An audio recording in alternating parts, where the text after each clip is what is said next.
Hello, welcome to another episode of Prime Tick. Today is a special conversation. It's a conversation that you rarely see on this platform because over the years, the conversations have always been with the administrators and actors of the game of sport. But today we are with someone who is part of the Inky fraternity, and he's told incredible stories about the people who have brought us enormous joy in our homes.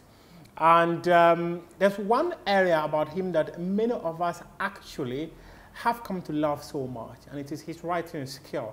In fact, just imagine me having a conversation with a person who supervised Ghana's first ever African Cup of Nations success in 1963. That man who supervised once again Ghana's last African Cup of Nations success in 1982. Many of us were never privileged to see that. Neither were we privileged to have been close to him, to hear him share the stories of how those successes were chalked. But there was this gentleman close to him who was privy to every single thing that this man in his life has ever witnessed in the game of football, and shared those stories with him to put it in writing for all of us to consume. That person is CK Gyamfi. And today I'm having a conversation with a man who scripted his book. So I'm speaking to CK Gyamfi in Fiifi Anaman. Fiifi, how are you? How are you doing? I'm good. How are you too? Those are big shoes to fill. They are indeed big shoes, isn't it? Yes. I often hear you talk about CK Gyamfi as the father of Ghana football. Well, that's actually not my description. That is a description that was in the UK newspaper, The Independent, by Cameron Dodo, who's one of the most celebrated writers. Oh, okay. You know, Okay. And Cameron actually wrote the foreword for the book. Yes. So yes. That's the description he gave. The father of Ghana's football tradition. That was. Those were his exact words. Those were his exact words. Yes. Wow. Fiifi, we'll talk about the CK Gyamfi book because this one is a conversation with CK Gyamfi. I've spoken to some of the people he won the African Cup of Nations with. I've spoken to Reverend Hosea Kofi Parry, Willof Olsen Fum, Dodo Ankara. So this is now CK Gyamfi. The coach. The coach himself. The man who coached the players to win those African Cup of Nations titles. But before we get into that conversation, Fiifi, tell me about your childhood. Though you are still young, you are still a child.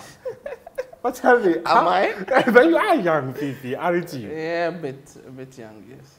Yeah, a bit young. You are young or a bit young? Technically, I'm part of the youth, so yeah. Was it technically? Fiifi,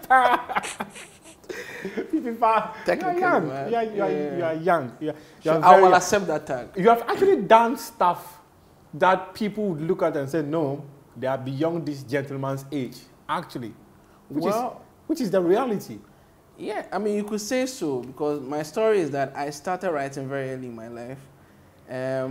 Fiction, I was writing like infantile fiction around 10, 11 years old. And then I started writing about football in 2012 when I was like, well, people are going to calculate my age now, but I was like 18, 18 there. But I had just come out of Achimota school. Yeah. And then I started writing about football on my blog, fiifianaman.blogspot.com. Yeah, a lot of people, well, a few people actually, I should say, knew about that blog.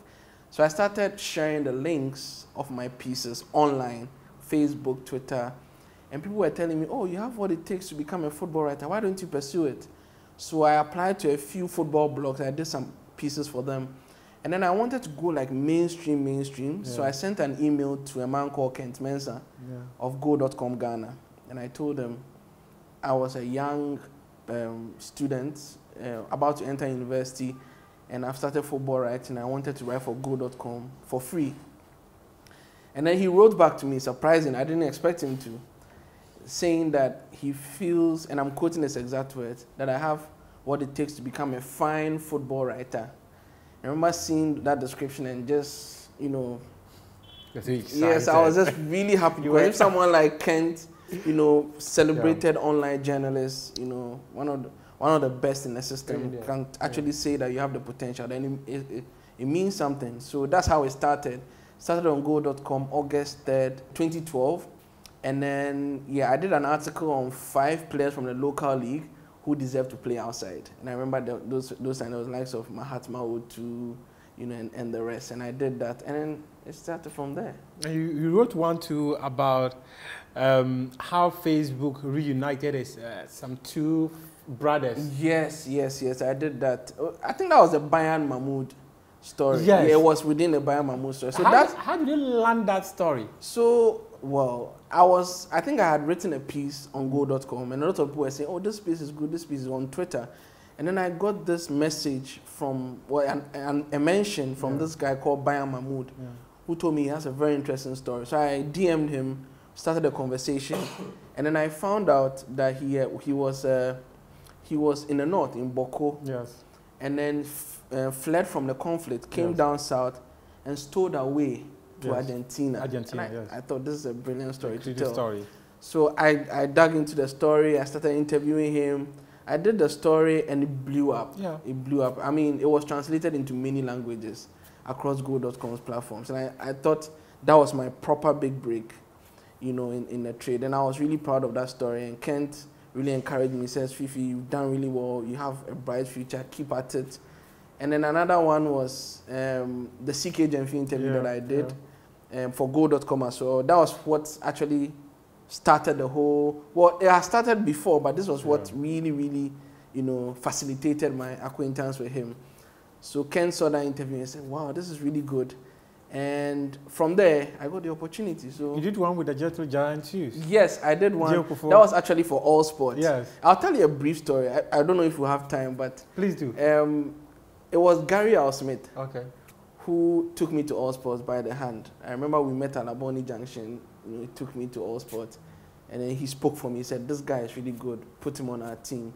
And then the management at Ringig and I said, we are going to put this guy on the team. So they were paying me 200 cedis to write football. This was around 2012, 2013. But mine was better than you. Mine was 300 cedis. I'm telling you. So I started writing, and I remember I was so hungry for prominence at that point. You know, I was really young, so that kind of ambition. So I started writing like 11 stories a day. And I was in Legon. I was in first year at Legon. And I was just writing. I didn't even have a laptop. So I'd go to the Legon Hall ICT lab. I'll just be, you know, hacking away on my keyboard, writing. I was typing on my phone. Yes, you know. So there was the ICT center. There was a cafe at Legon Hall. I used to do my work there. And then, yes, so I did that for about a few months. And then I got burnt out. Like I became really, you know, fatigued. And a lot of people were telling me, Fiifi, you need to concentrate on finishing school. So I thought, okay. So I spoke to my bosses, Gary Ausmith, George Patrick Bediako, and then I stepped aside. So a few months later, I get a call from Ringy again, and then they say we need to see you in the office. So I go to the office, and then the management says we need you back on recommendation from your bosses. And I'm like, at that point, I want to finish school. I don't want to go back. So I tell them, I don't want to do this. They're like, we are willing to offer you anything you want. And at that point, I'm naive. I've never gone into a negotiation before. So I tell them, you know what, I'm going to mention a sum in my head that is going to ward them off so that they will leave me alone. That time, this was 2013. So I'm like, 1,000 cedis or nothing. So they look at me and they're like, Dan, when can you start? And I panicked. So I told them I had to go out and speak to someone. So I excused myself from the meeting. I called my mom. Said, Mama made Juma 1,000 cedis. And my mom was like, keep calm, keep calm, keep calm. It's a good offer, take it. Still, I didn't want to take it because I wanted to finish school. So I went back in and said, I've changed my mind, 1,002. They're like, yes, we can give you that. You can start very soon. That's how my journey started. This was in 2013. Look at how I negotiated. Very, very childish. But then they accepted me, you know, and then I think at that point, I was one of the highest paid writers there. And I was like very young. I was like 20, 21. Even before that. So I started writing for All Sports, and I was still schooling then. I even sold my bed on campus. You sold your bed? Yeah, I sold my bed on campus because I wasn't on campus. Like I was always going to work. So I thought somebody else needs my bed more. Okay. So I gave up my bed. I went to stay at Achimota. You gave me your bed and took manual what? Well, I didn't take all of them. Did you take money? Someone actually did it for me. This is just, I don't want people to know. Did you take money? I didn't take money. I took some of the money, but someone took most of the money. So yes, I went to stay at my aunt's place at Chimota. I used to go to East Legon for All Sports, to and fro. And then at a point again, I had to stop again because it was affecting my academic performance. Yeah. I was missing interim assessment tests. I wasn't going for lectures, you know, that kind of stuff. So I stopped to go back to school, even though I was still in school. Yeah. So that was how the whole thing started. And then whilst writing for All Sports, I had opportunities to write for Telegraph and ESPN for the World Cup. Yeah, 2014. 2014, yes. And all those were surreal experiences, because I remember for ESPN, I got an email from a guy called Carlos Caban, random email saying, I have come highly recommended by the Africa correspondent Fedus Munda, and they want me to write about Ghana for the World Cup. And I was really surprised. Telegraph to the same thing. They are seeing my Twitter and they are like, you're a Ghanaian football specialist. Yes. We need you on the project. And, you know, at that young age, I had gotten to write for international platforms.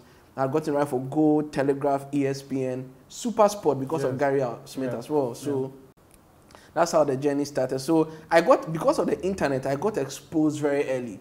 A lot of people got to know of my work. Yeah. And I was hiding behind my byline. Nobody knew my age.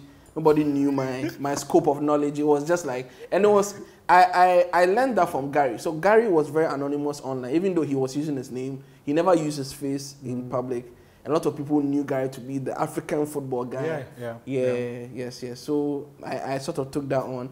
I remember Gary was the one who convinced me to specialize in Ghana football, because he thought writing about European football is like a vast market. You can't stand out. I say this all the time. Sometimes there's no way you can tell a European story better than a European journalist. Exactly. There's no way. You cannot tell a story about Liverpool better than someone who stays in Liverpool. Yes. That was the whole idea. Yeah. And I remember Gary was specializing in African football. He had used the acronym or the abbreviation Africa. African football remains in control always. I remember it was on his Twitter. And, you know, he was the guy, the go-to guy for African football. He did one on Super Sport. I remember they were giving away prizes, and I won a phone. Oh, nice, nice. I won a phone. I mean, Samsung S3 Mini. Trust me. I mean, Gary has been instrumental. I mean, of course, there have been a lot of people. Kent Mensah, Godfred Akotobuafo, At what point did Godfred come into the picture? And I'll tell you about that. Let me speak briefly about the Gary incident. Yeah. So I wrote to him that I was a young journalist. I wanted to learn from him. And at that time, Ghana was about to play Lesotho in the World Cup qualifier in 2012. Yeah. He came to Kumasi. I was staying in Kumasi. He asked me to meet him at the stadium. We had a conversation. We went out to lunch. He advised me. And that's how it started. And since then, he became like my mentor, so to speak. For Godfred, he became editor of All Sports whilst I was there. So that's how I became acquainted to him. Okay. And Godfred actually helped me nurture my skills for broadcast. I'll tell you one story. He used to host a show called Game Plan. And one time, he on Paul's Ghana Sports. Yeah. So one time, he went out to lunch. Well, he went out to lunch to meet someone. And he didn't come early. So he asked them to put me on the show, impromptu. I'd never done video. So they put me on. And then, of course, I'm nervous, but I'm able to do my best. So later, he comes to me and says he wasn't even at a meeting. He just wanted me to step in for him to see how I would do. So it was carefully planned for me to get onto the screen. And that's how I started video production or video hosting. Yeah. And he also helped me nurture my love for long form. You know, after I finished school, I got to do my service at Pulse. So it was like a full circle moment. Yeah. The same company since I started Legon. So at national service, I thought I was going to still earn my 1,002 because that was where I was coming from. Yeah. And then Akoto said, no, he's a service person. Pay him his 300 cedis. So that's how I went back. I was demoted from 1,000 to 300. But then I understood because I was a service person. Politically, it wasn't going to be good to be in the newsroom as a young person and to be earning that much, even though I was earning that much. Which political? I remember when I came for that meeting with Godfred. He said, "Go and see Sammy." I went to Sammy. Sammy said, "We'll pay you 300 cedis." I'm like, But that time it was quite substantial. Yeah, it was quite substantial. No, Sammy, go and see Matilda. It's not like that. Exactly. So I started service, and I realized I wasn't too good with the he said, she said stories, like the whole, So I realized that I had a strength in features. Yeah.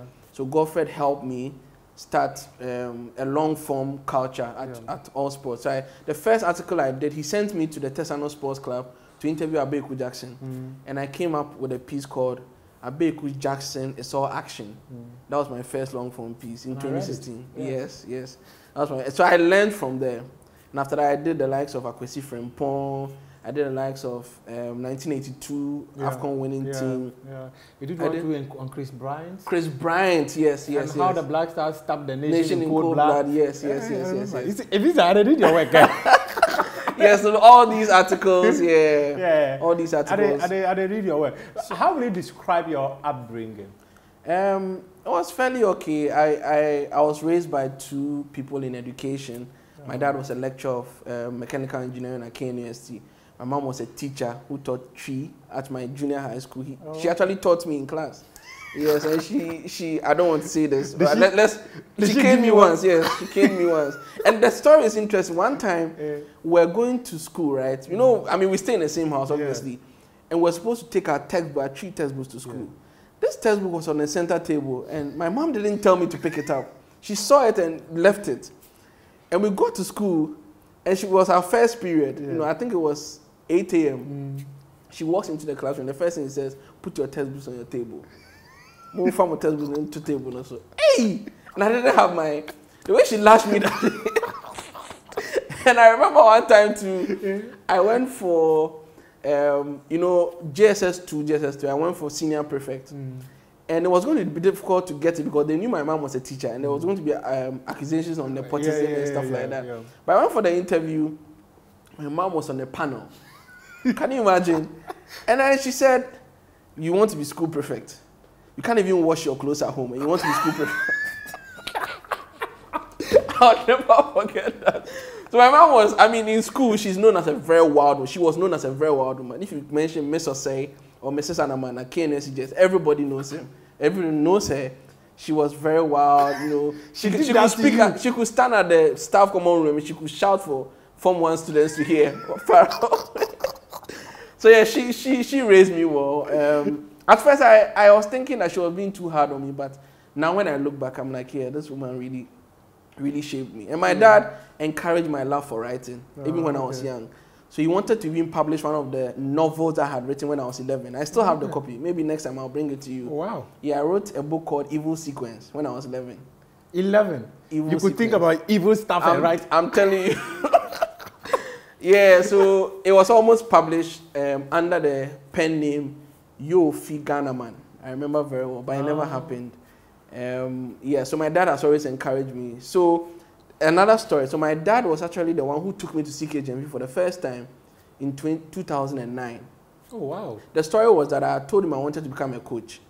I told my dad I wanted to become a coach. You wanted to be a comic? Yes, that was my dream. After wanting to become a writer. Did you play football small? I played football actually. I've not always been this big. I was really So What happened? So I even played for a team at Imrom in Kumasi called Dynamic FC. Okay. Yeah, I played football. I was a top striker.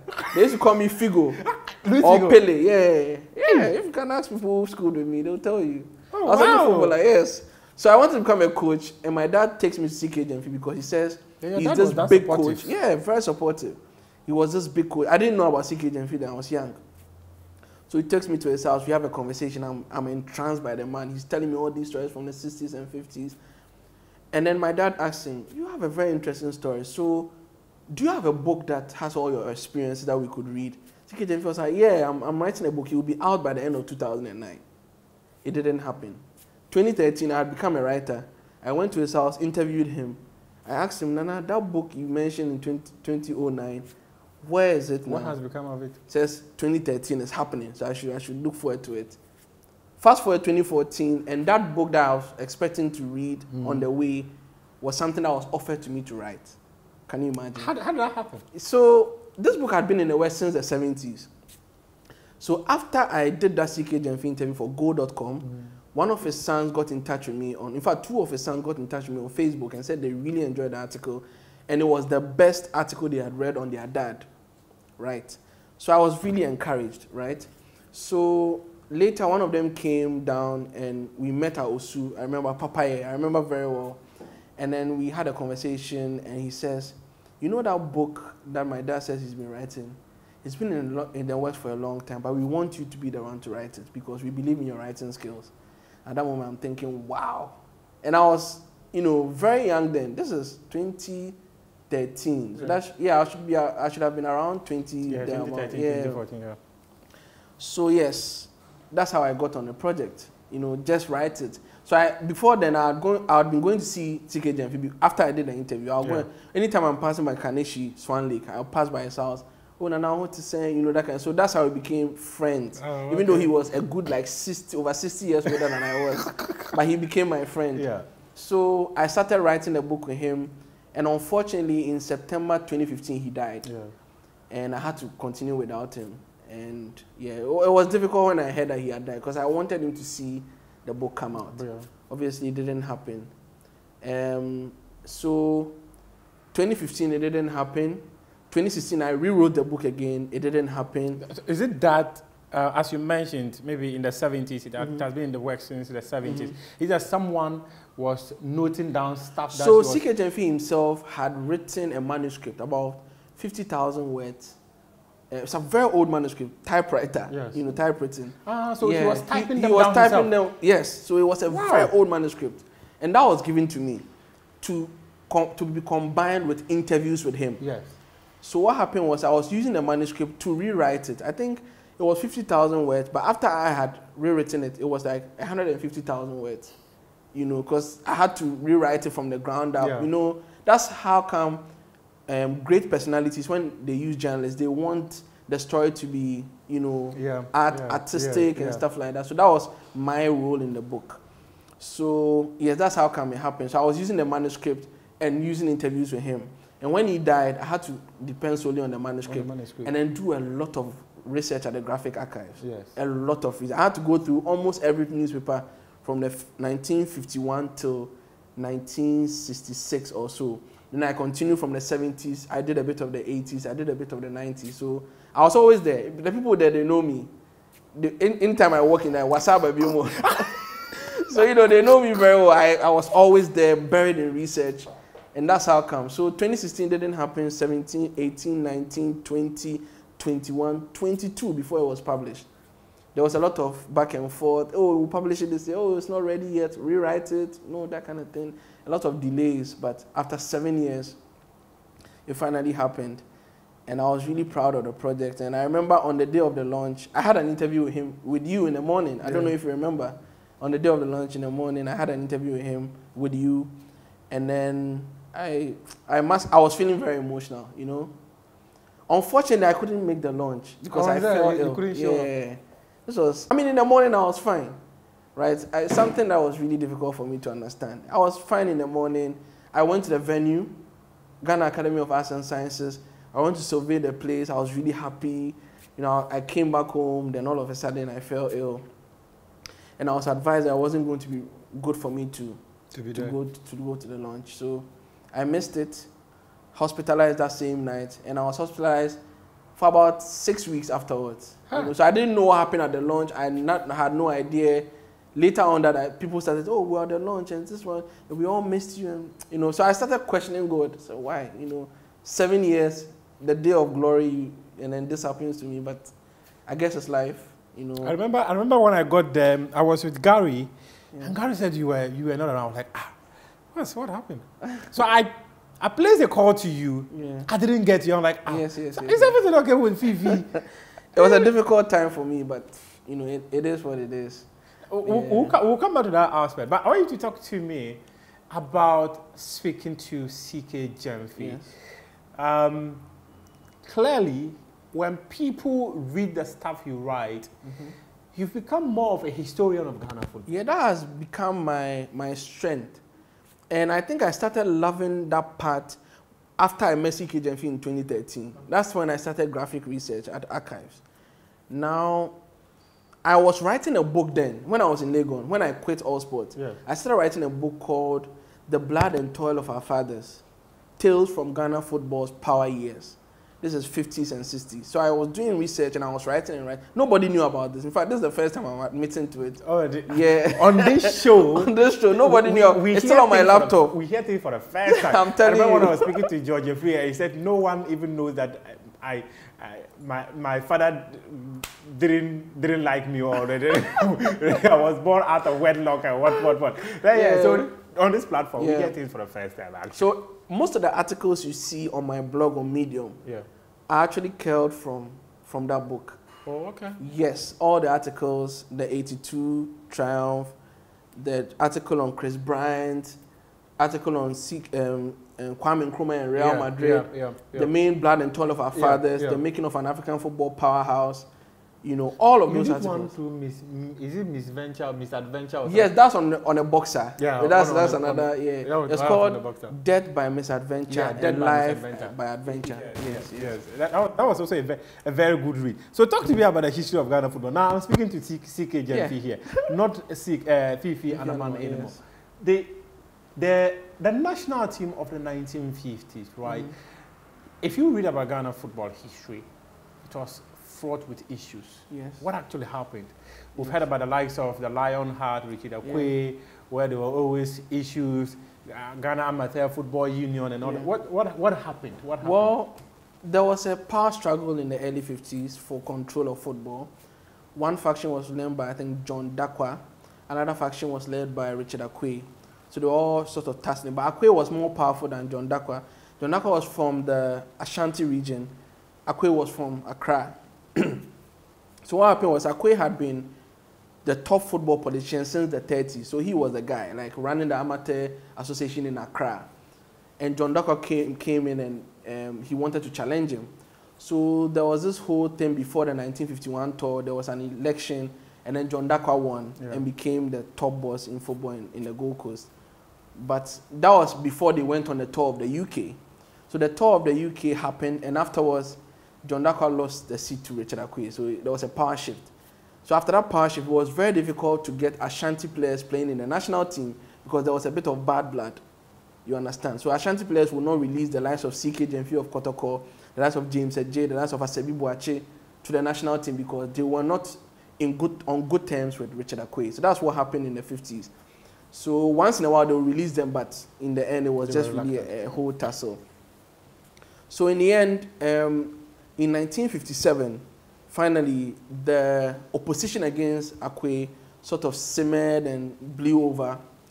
And then there was this whole accusation that he was superintending over a system that was very old and archaic, and he wasn't moving Ghana football forward. Other nations were going and leaving Ghana behind. Like that. Hey. You know, so there was. I mean, it is not your fault. It has been there since there was serious criticism from the Daily Graphic. You know, Kofi Bedu was leading the charge. I read an article where Richard Akwe actually accused Kofi Bedu of using his pen to get him out of office or something like that. Yes. Kofi Bedu was the leader, always criticizing Richard Akwe, always criticizing. And then Kofi Bedu was to Richard Akwe, Muftar is to Ket. you see. So he was always on his case. Yes. And finally, in 1957, you know, there was this whole attempt to mediate, and then Akwe lost power. And then this young 33-year-old called Ohinijan took over as chairman. And Ohinijan was not, even in the 50s, nobody knew Ohinijan as a football person. Now, the story is that in 1951, he had been elected as a legislative assembly member, or what you now call an MP. Oh, okay. Yes. With Kwame Nkrumah was Accra Central. I think Ohinijan, I've forgotten it, but something dropping. I've forgotten the constituency. So Ohinijan was made deputy finance secretary in Kwame Nkrumah's cabinet. He was also made the chairman of the country's tender board. So what happened was there was a corruption scandal in Nkrumah's government. Yes, a huge one. And I think, or I don't think, this is what happened. Well, it's a bit controversial, but there were rumors that Ohinijan, you know, took the fall for Nkrumah. You understand? Okay. Because Nkrumah was the one that the colonial administration wanted to nail. Okay. As the corrupt guy, and you know, to justify their view that it wasn't yet time for Ghanaians to take over, or the Gold Coast to take over, you know, local rule. So Ohinijan went to prison briefly, and a lot of people felt that Ohinijan, Kwame Nkrumah owed Ohinijan a favor, right? So Ohinijan, after coming out of prison, started going into football. He was based in Sawem, but he was actually from Ebri. So he started organizing football. He knew that football was the new thing. You know, everybody was catching on. He used football, and then in 1957, when there was a strong agitation against Akwe, he positioned himself at the forefront, you understand, of that agitation. And then when Akwe lost power, he came in. a very young man. So Akwe didn't resign, but he didn't resign. Yeah, he lost power. Okay. Yes, he lost power. So Ohene-Jan took over, and trust me, the transformation was, I mean, what it took Akwe from 1930 to 1957 to achieve, Ohene-Jan used 1957 to 1960 to achieve even more. That guy was amazing. How? He got Ghana affiliated with CAF and FIFA. He organized the first successful national league in 1958. In 1958, organized the first FA Cup in 1958, hired Ghana's first ever professional coach in 1958, George Edward Ainsley from the UK. Did a lot. Wasn't the Hungarian or no? The first one was the Englishman, George Edward Ainsley. Okay. Afterwards, hired Andreas Soberg from Sweden. Okay. Afterwards, hired Joseph Emba from Hungary. Okay. And then he put CK Gyamfi in charge. So it was a concerted effort, very deliberate, to use the foreigners until a local is trained well enough to take over. So Ohene-Jan was a planner, actually. And he did all of this in collaboration with Kwame Nkrumah, because Kwame Nkrumah trusted Ohene-Jan as a young, radical administrator. But if claims are that he took the fall for Kwame Nkrumah, why would he not Yes, exactly. So it worked. So when Kwame Nkrumah became president after Ghana became a republic in July 1960, he set up a quasi-sports ministry called the Central Organization for Sport. And he put Jan in charge as the director of sports. This was like a huge position. It was directly under Nkrumah's presidency. It wasn't like an independent ministry. It was like at the presidency. You know how even under Akufo-Addo, there were ministries under the presidency. This was how the sport thing was. It showed how Nkrumah wanted to bring sports close to his chest. Sports was really important to him. And he had found the right man in Ohene-Jan. This is not to say that Akwe didn't do anything. Akwe did his best, but at that time it was difficult to really pull stuff together. If you talk about the issues that were happening between Ashanti and Accra, it was really difficult for anyone in charge to be able to do anything. There was a lot of disunity. Yes. A lot of people wrote during that era said, no, there was a lot of disunity in Ghana football. Akwe was struggling and stuff like that. And, you know, ties change and then times change. So he lost power. Ohene-Jan came into power, did amazingly well, and yeah, that's what happened. I remember a certain story about how when the team wanted to go to the UK tour, there needed to be some mediation process for them to come to an agreement before they were allowed to make So that was when the elections were held to bring the two factions together. John Dakwe's side, Akwe's side, they came together, held an election, and John Dakwe actually won. But during the tour, the whole mediation came about because we needed a united front to go for the tour. And the tour was a watershed moment for Ghana football, or for Gold Coast football, because it was the first time that we had set up a national team who were traveling abroad, even though they were going to play barefoot. So during the tour, Richard Akwe was the leader of the delegation, even though John Dakwe was the chair. So there was a whole lot of friction, you know, like that kind of thing. It's like, you know, so they came back from the tour in 1952. Richard Akwe regained power, and from 52 to 57, he was the boss. So that's what happened. Then talk to me. In your conversations with CK Gyamfi, what did he tell you about Ghana? In fact, how he became the coach of the national team. Yes. Ghana winning the AFCON in 63 and 65. So CK Gyamfi played for the national team from 1951 till 1960. So he was part of the problem. He was in the midst of everything. He was in the heart of the problem. I'm telling you, so CK Gyamfi played for Asante Kotoko and House of Folk. Yes. Played for Great Ashanti. Played for Koforidua Sailors. Played for Ebusua Dwarfs. So he played for all the big clubs in Ghana. And in the 50s, there were 3 outstanding footballers in Ghana per unanimous assessment by sports writers of that era. The likes of J.K. Adochum, the sports writers, I mean, Kofi Bedu, Charles Nate, Kembe Diako himself, all of these people agreed that in the 50s, it was James Ejay, the maestro, as they used to call him, even before Afidipede, I'm telling you. So, and then there was CK Gyamfi, who was called Cheeky Charlie during the 1951 tour of UK, and later earned the nickname Magic Feet. And then there was Chris Bryant, who was this calm, composed footballer, one of the most respected in the country during the 50s. I wrote about him. Yes. He had a very sad end, didn't he? But I don't want to go into that. No, we'll have to talk about it. So the rumor was that Ohene-Jan had an affair with his wife. Yes. After he sent him to Germany. Yes. So, so basically the first... In fact, in your story, you talk about how when he heard it, like it completely shattered him. Shattered him. Yes, because it's been written. I think it's documented. So Yeah. why would we not talk about it?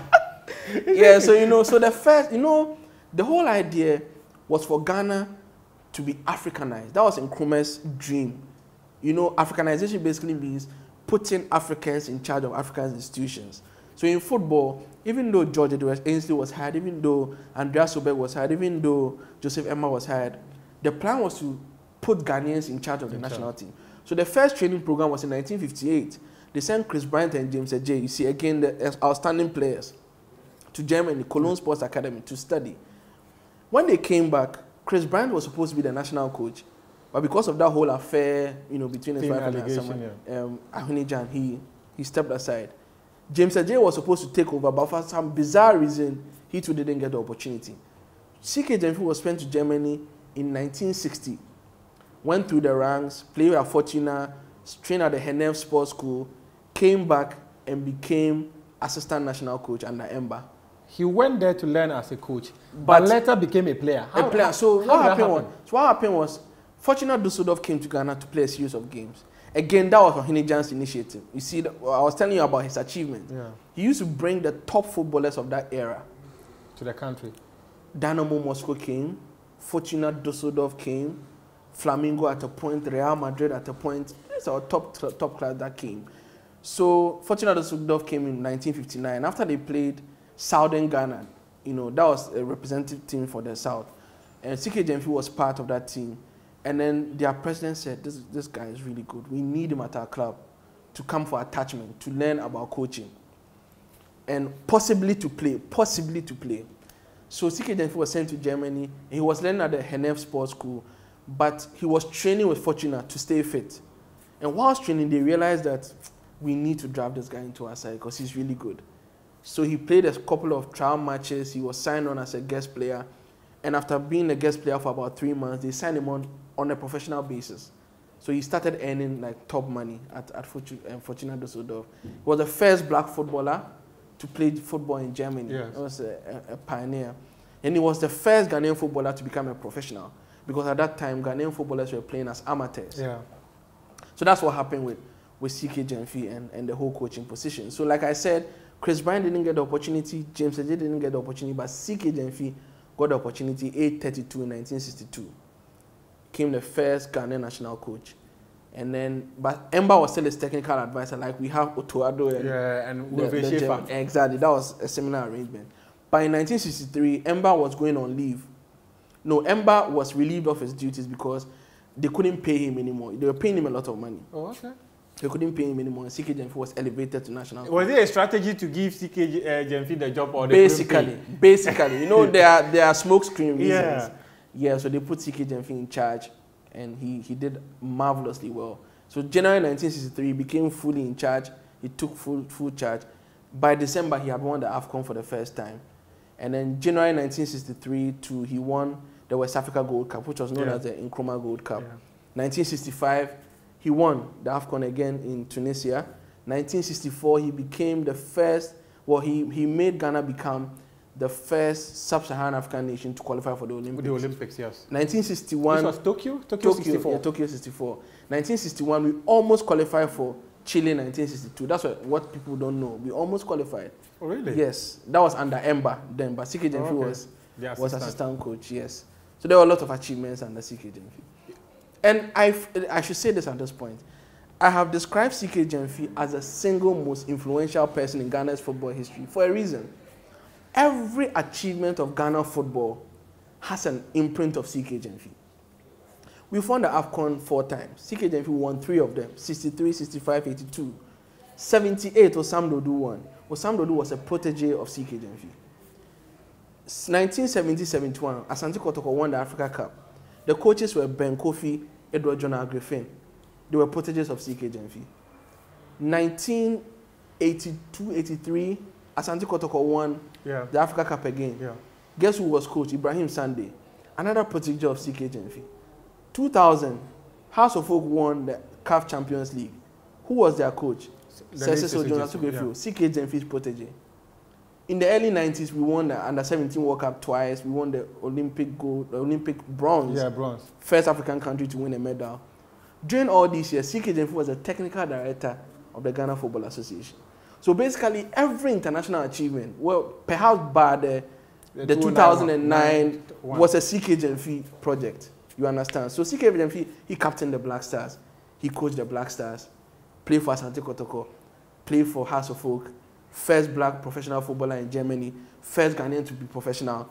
You know, there was a lot of firsts. It's not because you wrote this book, that's why you think about it. No, I mean, I know all these things because I wrote the book, but I mean, name just one other personality in our football history who has been as influential as CK Gyamfi. Just name one. But there was also a point you spoke about Baba Yara, yes, Dogo Moro, and yes, co. What happened to the Baba Yara incident, where I remember reading one of your articles where you spoke about how they had gone to the Volta region, yes, to play a game. They were coming back, yes, they had an accident, yes, and something. And you even narrated how their happened. driver, who one way or the other appeared to have been drunk, they were telling him to slow down, he wouldn't slow down. Yes, yeah, that was my piece on Baba Yara. Yes. 10,000 words on a man that I heard a lot about.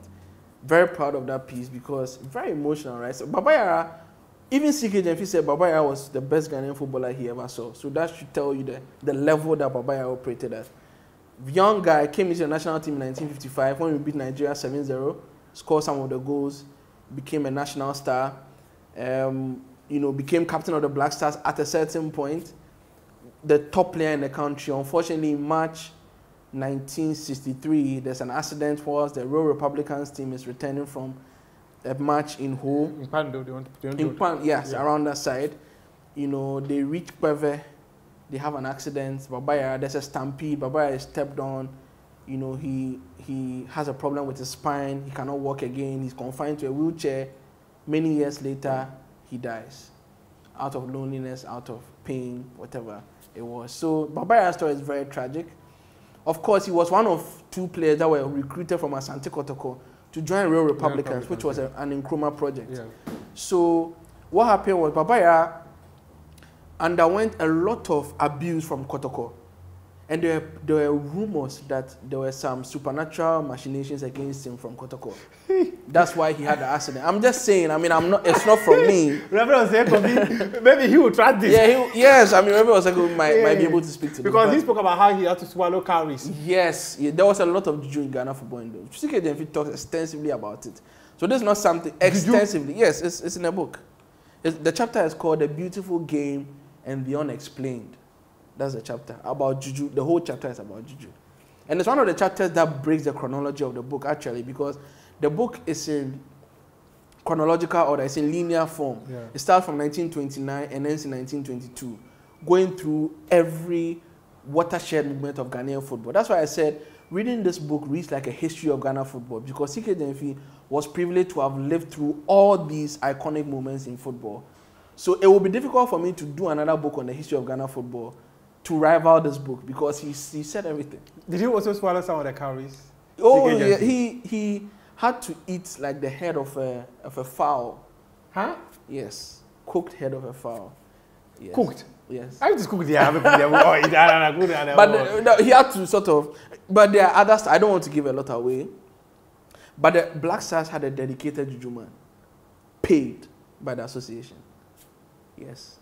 I don't know whether they still do, but you would know. I would know. The last time they spent over $30,000 on juju, it has not changed anything. Oh, so you see, there's an age-old culture. So what you are saying is that the national team, yes, of 50s, 60s, yes, 70s, 80s had a juju man dedicated. Yes. I know about 50s and 60s. I don't know about 70s and 80s, but I know about 50s and 60s. Yes. That's what CK Gyamfi told you. Yes, that's what is in. So did he ever say that juju man probably contributed to the success of the national team? Well, at first he thought so, but when he went to Germany and saw that they were not doing any of that stuff, but he was out. I mean, in Germany he scored like over 50% of Fortunate's goals during his time there. He wasn't using juju because they wouldn't even allow you to use juju. So he came back and told Ohinijan that, hey, I went to Germany, nothing like that day there. So what's up? So he in fact, he galvanized some of the players, the senior players. They went to speak to Ohinijan and said, the money that you are paying to the Juju man, why don't you use it as part of our incentives? Ohinijan reluctantly, because the Juju man was from Nsawam, which is where Ohinijan stayed. Reluctantly. What was his name? I don't know his name.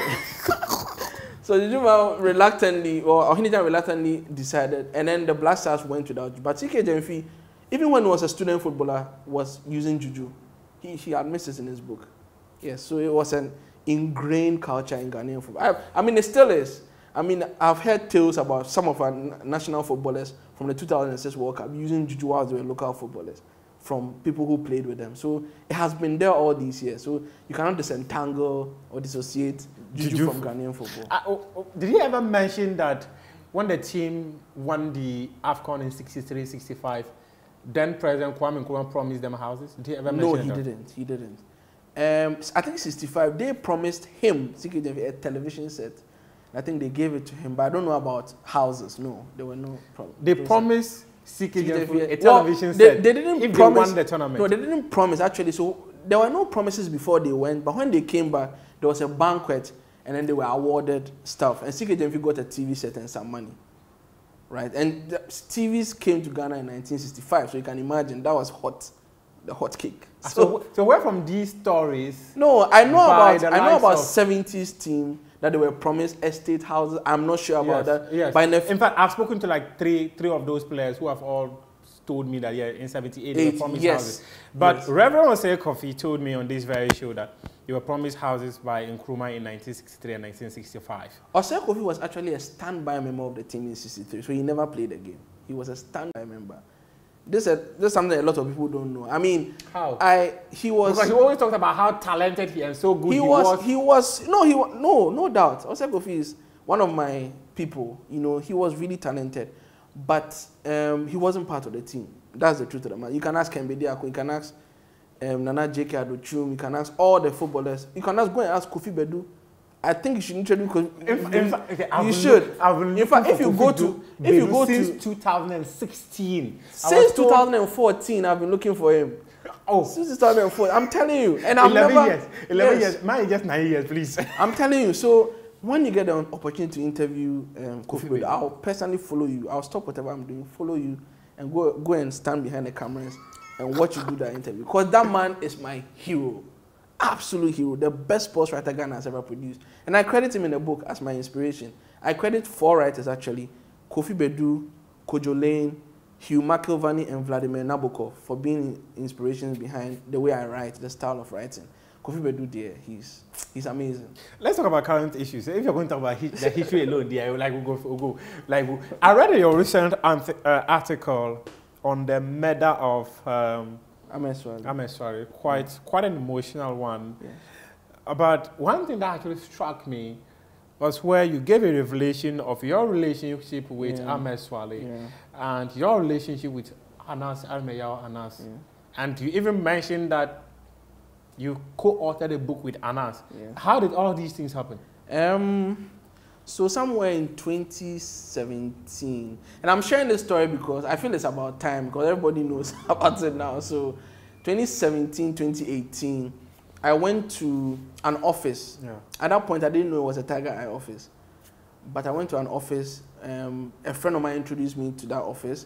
I went there, and then a guy came to sit by me. We had a conversation. He says he was a big fan of my writing and everything. I'm like, says he wants to work with me. You know, he wants to work with me. I'm like, okay. Was that guy Anas? You later found out it was Anas. He wasn't wearing his... Oh, okay. Yeah. So I was like, wow. So that's how come I got acquainted with him. So later, when they were in the final leg of number 12, and again, I have to clarify, I wasn't on the field for number 12. I had no idea what number 12 was. But when they were putting together the documentary, they needed a football journalist to show them, hey, this is this guy, this is how FIFA works, this is how CAF works, you know, that kind of thing, because I was in the industry. So that's how come I became involved in the project. So that's how I met Ahmed Swale, one of those days in one of the offices, and we became friends. I was chatting with him on Facebook. Fortunately, he died, you know, very sad. And I know that Anas is a very controversial figure. It's not everything he does that can be justified. I mean, his methods have been polarizing for many years. A lot of people don't agree. I'm sure you've had issues with this. In fact, you don't. His people have blocked me many times. Exactly. Mufta has been because I disagree. And which is fine. It's not all of his investigations that follow the same strand. You understand? We may all have our issues, but the truth of the matter is his work is accepted worldwide. Do you genuinely think number 12 was a fair job? Was it a fair job? Yes. Well, I'll explain to you something. You see, the thing is, the prima facie evidence was not that referees were demanding money. It was that if you offer them money, they would take. So they needed to be offered money. It was like a sting operation. They don't have to go to you and wait for you to demand the money. It's like, I want the game to be influenced. And you as a referee is not supposed to take money to influence a game. But the claims were that the job was done. I don't know if these stories were ever shared with you, but the claims are that he did a job because some people within the football space hired an us and asked him to do this specific job, and that they wanted Kwesi Nyantakyi out of office, and that even the refereeing aspect only came in as an angle to make it appear as though he was doing a generic kind of interview. I'll tell you what. The refereeing bit was before the Nyantakyi bit. You understand? So they started doing football because, and Anas says in his book, he says that he wanted to do a football investigation because of May 9, 2001. Because he's heard that the referee may have been influenced. And that must have caused the whole stampede and everything, because obviously people are agitated, people are angry. So that's how. So he mentions his relationship with Muhib Said, who of blessed memory, and about how he went to the morgue and saw dead bodies and wanted to do a story on football. But over the years, he never got the opportunity because he felt like he didn't understand football that much. He didn't have the gravitas to hold such a story. But when the time came, he was ready, because he had some people on his team who were football fans. So he decided to use them. So he didn't go on the field for the referees. It was people who went on the field. They say the likes of House of Oaks, guy, what's his name? What's his name? I don't know. I forgot his name. I don't know. But you, I don't know, man. You worked on the project. So I don't know. The belief actually was that people were targeted, and he went after them. And in fact, even further claims are that he was demanding monies from those people. Kwesi Nyantakyi has said it on record. All speculation. We don't have proof, do we? He never mentions that in his book. No, he mentions that there were no targets. There was no premeditated attempt to smear anyone. It was like we're building from the referees, and then we got to administrators, and then we're like, oh, administrators, who is the top guy? Kwesi Nyantakyi. Let us see. So they act on prima facie evidence that there are a lot of corruption stories around him, and most of the stories are couched around sponsorship deals. So that's how they go in. So, you know, the work is very legal in its outlook. You cannot go in and do a witch hunt, because if you do a witch hunt, you cannot take the piece to court and expect it to triumph. That's why he has lawyers who go through everything that he does. You understand? So I don't know. I'm not sitting here and telling you that. I clearly get your point, but there are also claims about the fact that, in fact, Anas actually claims that he flew Nyantakyi and co to all the way to Dubai. Yes. Nyantakyi disagrees. Yes. In fact, you have been privy to a lot. I've also been privy to a lot. But clearly, writing the book, was he the person who flew Nyantakyi to Dubai? Yes. That's what he says. That's what he says. Yes, and that's what the records, the plane tickets and everything that he showed me shows. Yes. The plane tickets? Yes. But in the court documents that were submitted, where you could clearly see the conversation that ensued between Kwesi Nyantakyi and Ahmed Swale, it appears they didn't even know that Kwesi was coming, because when Kwesi arrived, Ahmed said that if they knew he was coming, then they would have planned, because he got there and then the Sheikh Al-Thani, they said he had cold. I'll tell you what, court documents. I don't want to. So the conversation in the court document, is it a lie? No, relax. I don't want to sit here and preempt stuff. Okay. Truth of the matter is there were 2 meetings. Yeah, 2. Yeah, 2. So the first one didn't work out. The second one was the one that had all the recordings. And the second one, do you know where Kwesi Nyantakyi flew from? It's in the book. He says it's in the book. It's in the book. So I'm going to say this. Kwesi Nyantakyi was in the company with Kisia Jibin, the now head of the special prosecutor. Yeah. He was in the company of Naudo Foley Norte. And another businessman who I don't want to mention his name. They were all in Morocco. And he flew direct from Morocco to Dubai for that meeting. It's in the book. Fiifi Anaman. It's in the book, my dear friend. What do you think of Ghana football? He's trying his best by Nkoye. Stop looking like a politician. No. I mean, I'm saying, of course, it's not his. It's not. Why are you talking like a politician? No, it's not. Trying his best by Nkoye. No, again, and I should say this on record. I was very disappointed with the FA's reception of the book. Not from a personal perspective, but from a CK Gyamfi perspective. The Ghana Football Association has been the biggest beneficiary of CK Gyamfi's sacrifices for this nation. Yet not a single official I heard was at the launch. I was there. I didn't see any. Thank you. I went to deliver a book to Kurt at the FA Secretariat. Didn't get any feedback. They know of the existence of the book. And how many football books do we have in Ghana, Muftar? How many? Kembe the FA should be interested in even having a library in there where they'll have all this. But I know they have a library. As to whether this thing is there or not. No, Muftar, this book is a seminal piece of work. I'm not praising myself as the writer. I'm praising the story as CK Gyamfi's history. CK Gyamfi and Ghana football. And Ghana football. So if you want to know the history of Ghana football, everything is in this book. Yet the FA is not interested. So on that score, I'm saying, Kurt, you know force. No, I have to say. But Kurt, you know force. Yes, no. Fiifi, when you marry? When are we coming to your wedding? Hey. When you marry? Hey. Muftar. Yes. Currently. Yeah. Or you don't get girlfriend? I don't see that in sight. You don't get girlfriend self? No, not at the moment. Hey! Not at the moment. Fiifi doesn't have a girlfriend? Yeah, not at the moment. Hey! Fiifi, it's not true. Hey, all of you watching. I am as single as the number one. Yes, that is the truth. But if you have some for me, I know. If I have some, no, my sisters, they're all married. Yeah, they're all old. But you are married. You are my senior. One is almost 50. One of my other sisters is almost 50. The other one is about 40. You know, a lot of people don't know this, and I want to say this.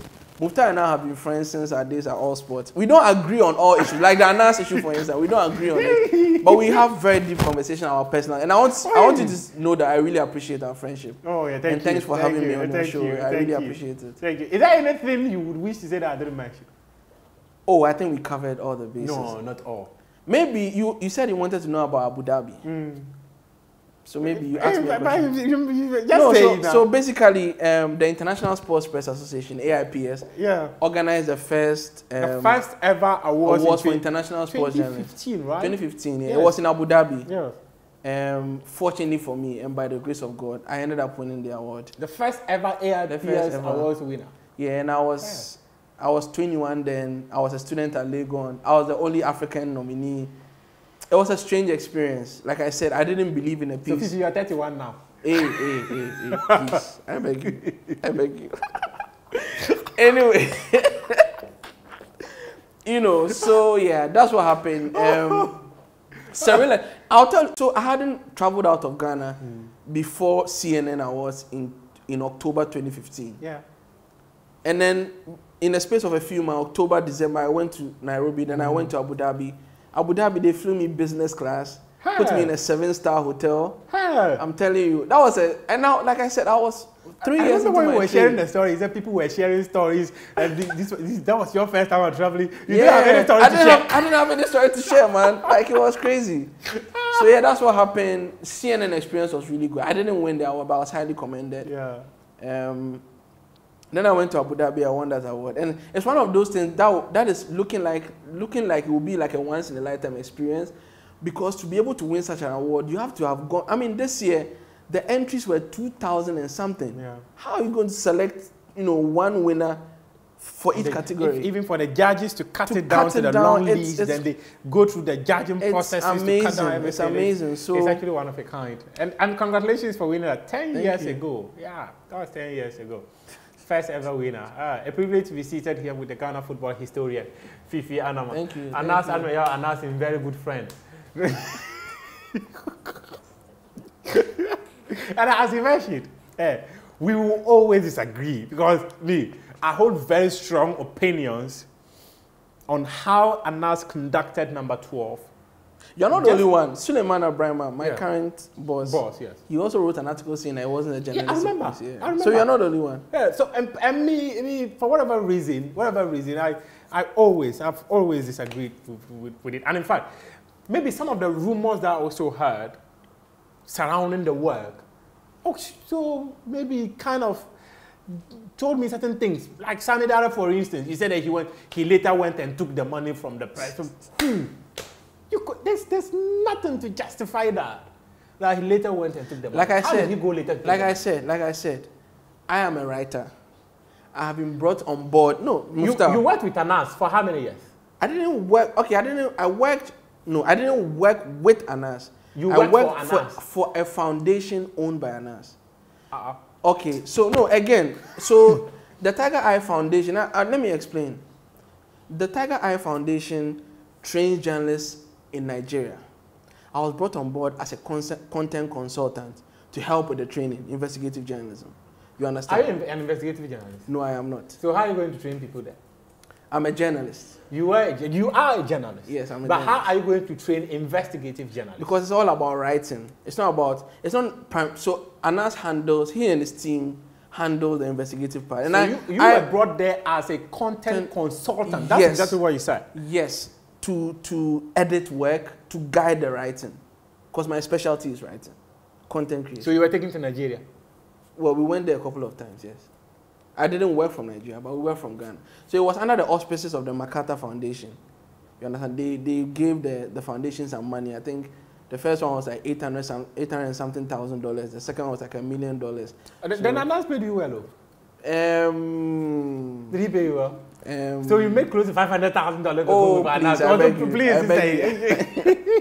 Fiifi, hey, come and help your boy, because you don't see how I grow leave. He's your friend too, so the 18 million that he has won, go and take your share. Who? Your friend. Anas, he's my friend. If he gets me, he will slap my eye. No, but like I said, he has his own idiosyncrasies, right? It's not everything I may agree with him on. But have you ever told him point blank that Anas, I disagree with you on this one? Oh yes. Oh yes, even with the process of the book, we've had interviews where I'm like, no, I don't think we should put this in. I don't think we should put that in. It is his book, so why are the one telling him? No, because he's contracted me to do it for him. I have a say. You understand? I'm a co-author. He's the author. You only co-authored it. No. So co-author. Everything in number 12, we need to know in that book.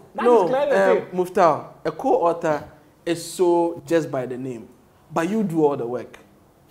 You understand what I'm saying? It's not, you are not a ghostwriter. It's different. So actually, that book where you write,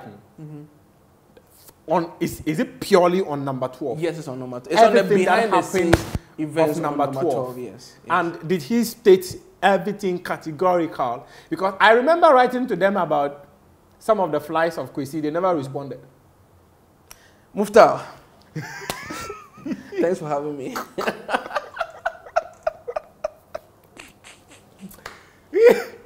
No, but I think one important thing we will have to do is for Fiifi, for you to get married. That one, dear. I hear you, boss.